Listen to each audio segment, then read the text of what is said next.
The excitement of the game, which could serve to distract them from the other human hungers, which greater circuses could never appease. The other human hungers, which are basically your rights, your basic necessities, man.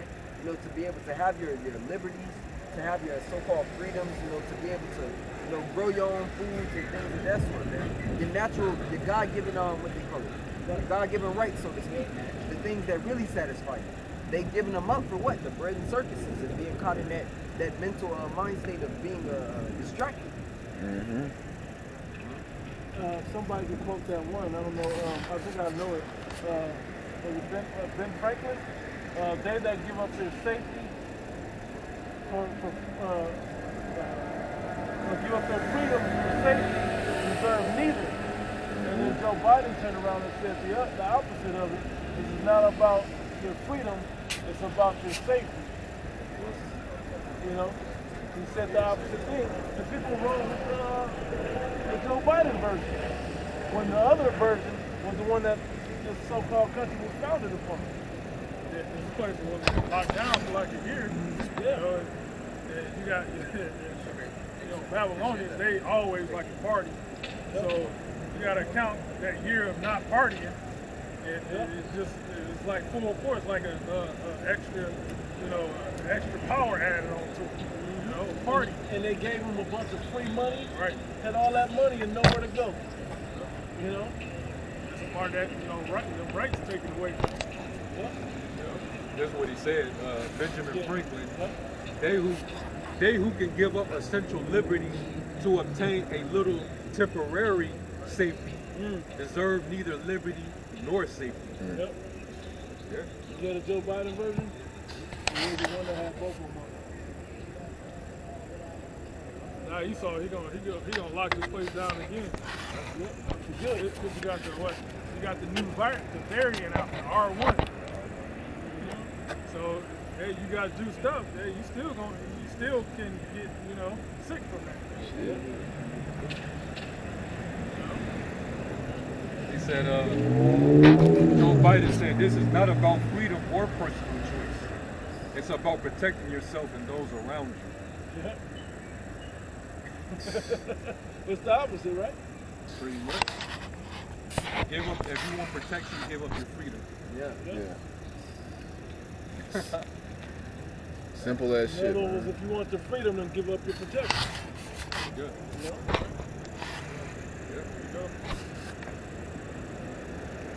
Hey, that's this devil, man. But that's how he's operating. He has to move fast. His time is short, man. So he wants to take full control, which he's already. According to Job 9:24, the earth is given to his hands. But now he wants to clap the earth. It was already in his hand, but he wants to clap it. He wants to squeeze the earth, man. See? That's why it's going to take for the Messiah to come back and weaken his hands, in order to redeem the earth. Deliver the earth.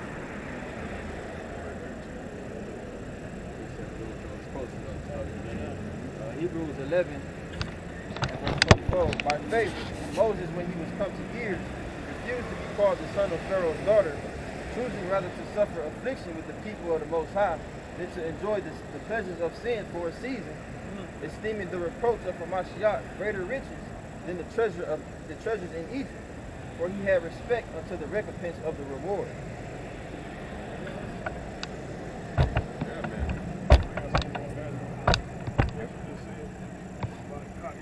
Basically clamping down, squeezing the earth. We need the Lord to basically loosen, break his strength. Psalms 58:6.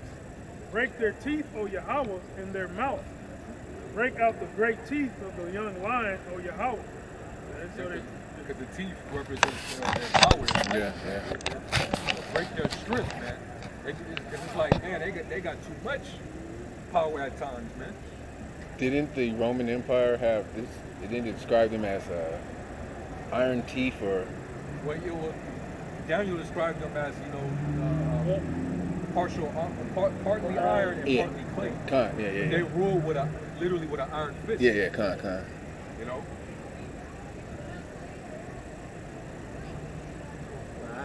Yes. It's Job 14:5. Seeing his days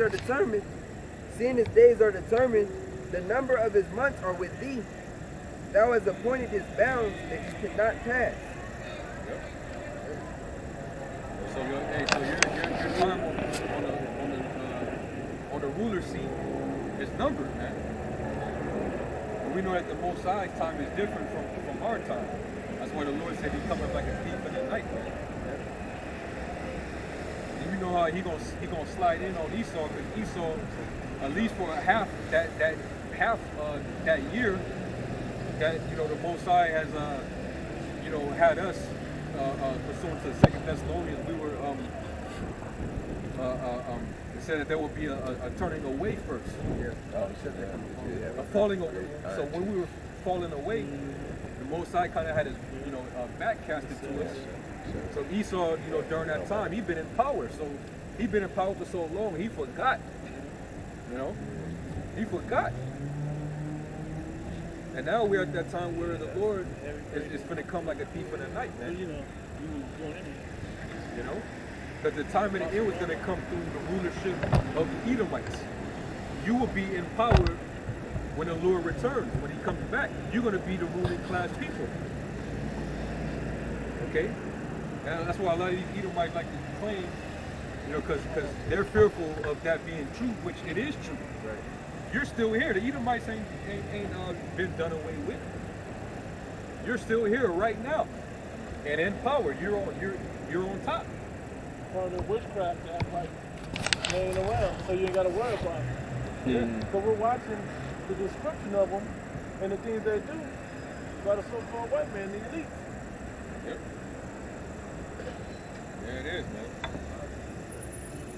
And then all you got to do is just follow the prophecy. That's why you got to know the prophecy. Yep. They know that we're great millstone. They know that we got to be the prophets. Because, we're able to go into how they were ruling during the time of ancient Rome. And then these same Caesars are coming back in there a lot today as presidents.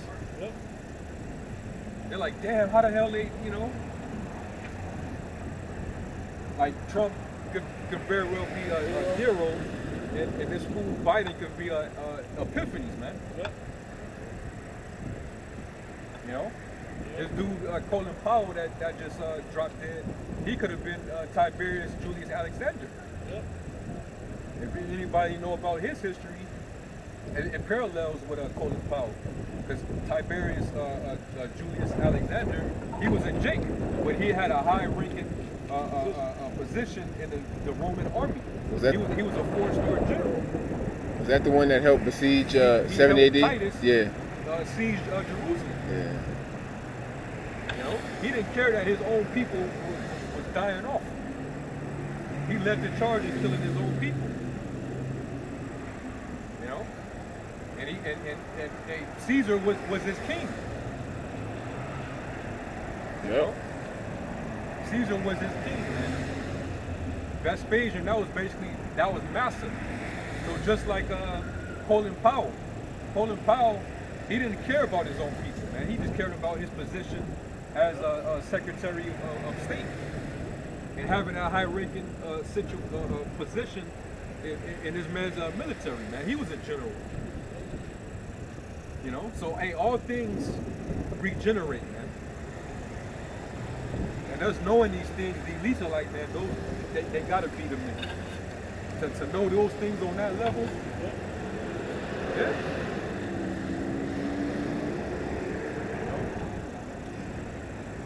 So I don't know if go ahead. In Job 7, is there not an appointed time to man upon the earth? Are not his days also like the days of a hireling? As a servant earnestly desireth the shadow, and as a hireling looketh for the reward of his work, so am I made to possess months of vanity, and wearisome nights that are appointed unto me. If you go to Psalms 78, I believe it's Psalm 78 and 5. Psalms 78:5. For he established a testimony in Jacob. So like yes, 75. 75, yeah. 75. I think, yeah. Psalm 75:8. For in the hand of the Lord there is a cup, and the wine is red. It is full of mixture, and he poureth out of the same, but the dregs thereof. That's like it. That's not it either. You thinking about, he set up another, Yeah. yeah. I think it might be 73. It might be 75, but it may be higher up, like 5 maybe.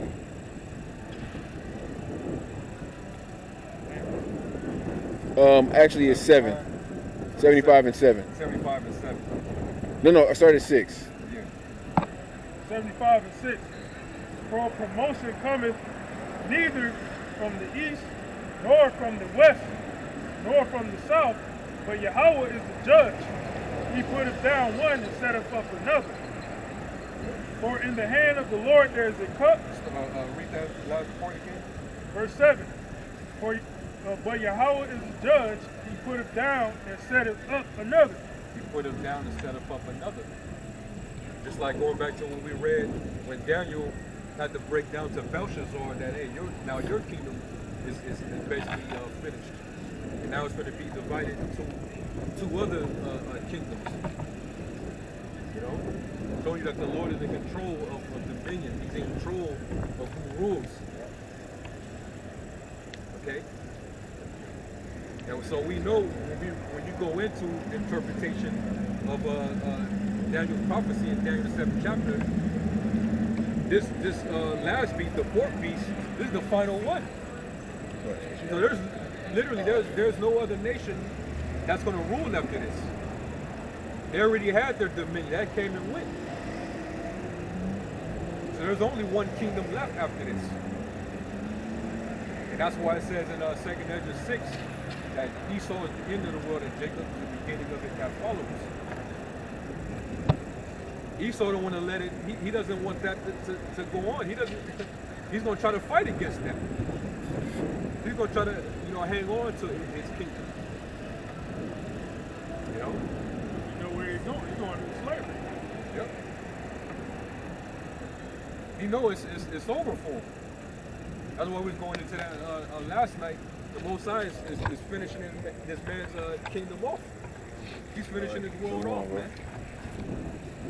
But Esau, he's in delusion right now because he's hoping like hell that he gets to hold on to it. But it's not gonna go well for him, man. You don't care how many councils, secret councils that you have. I don't care how many witches and warlocks, you're using on the left-hand side, man. This whole month of October, they're doing heavy sacrificing, man. Going super hard. I got that in Daniel 7. This is Daniel chapter 7, verse 19. I'm going to start, no matter if I can start 17. It says,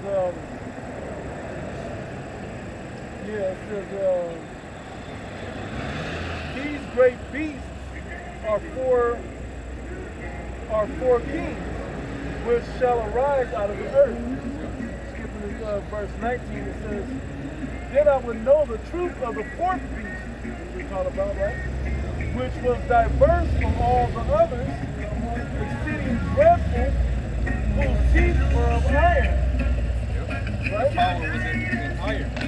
Like when they fought in battle, what made them so powerful was that they had armor that was made of iron. Swords and shields. Bucklers. Hey, let's bring it into modern times. With these world wars, they had tanks and planes made of iron, that it wasn't just shields of, whatever, and swords. It wasn't brass and all the weaker metals. Yep, it was the hardest, because there's a lot of it here. It goes on to say, and his nails of brass were devoured, break in pieces, and stamp the residue of his feet. It says, and the 10 horns that were in his head, and the 10 horns that were in his head, and of the other which came up